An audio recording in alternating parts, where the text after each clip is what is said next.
पूजा की हार्दिक बधाई। छठ पूजा क्यों मनाया जाता है? छठ पूजा का महापर्व, जानिए इसका महत्व।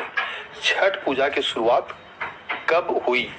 छठ पूजा के दिन सूर्य देवता और छठी मैया की पूजन विधि विधान से की जाती है। लेकिन क्या आप जानते हैं इस पर्व को कब से मनाना शुरू किया गया? भगवान सूर्य की आराधना कब से की जाने लगी? इसका इतिहास बहुत ही पुराना बताया जाता है। पौराणिक मान्यताओं के मुताबिक छठ पूजा को सतयुग से जोड़कर देखा जाता है।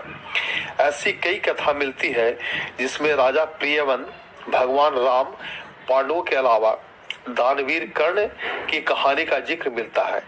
तो चलिए छठ के शुभ अवसर पर इन कहानियों के बारे में जानते हैं।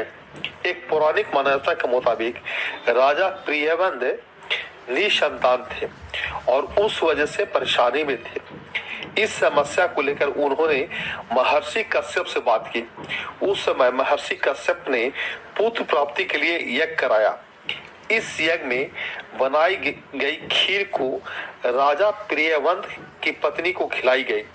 उसके बाद उनके यहाँ एक पुत्र का जन्म हुआ, लेकिन वह मृत पैदा हुआ। इस वियोग में राजा ने भी अपने प्राण त्याग दिए।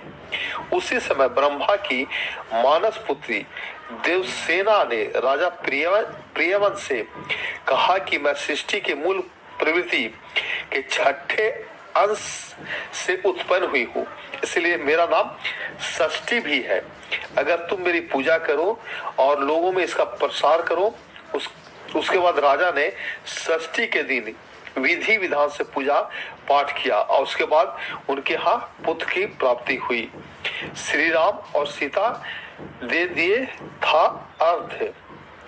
पौराणिक मान्यताओं के मुताबिक लंका के राजा रावण का वध करने के बाद श्री राम जब पहली बार अयोध्या पहुंचे, उस समय भगवान श्री राम और मां सीता ने राम राज की स्थापना के लिए छठ का उपवास रखा था और उस समय सूर्य देव की पूजा अर्चना की थी। द्रौपदी ने किया था व्रत। पौराणिक मान्यताओं के अनुसार छठ व्रत के दौरान द्रौपदी से मानी जाती है। द्रौपदी ने पांडवों के अच्छे स्वास्थ्य और उनके बेहतर जीवन के लिए छठी मैया का व्रत रखा था।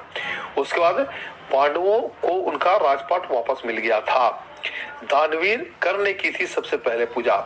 महाभारत के मुताबिक दानवीर कर्ण सूर्य के पुत्र थे और वो हमेशा सूर्य की पूजा करते थे। इस कथा के अनुसार सबसे पहले कर्ण ने ही सूर्य की उपासना की थी।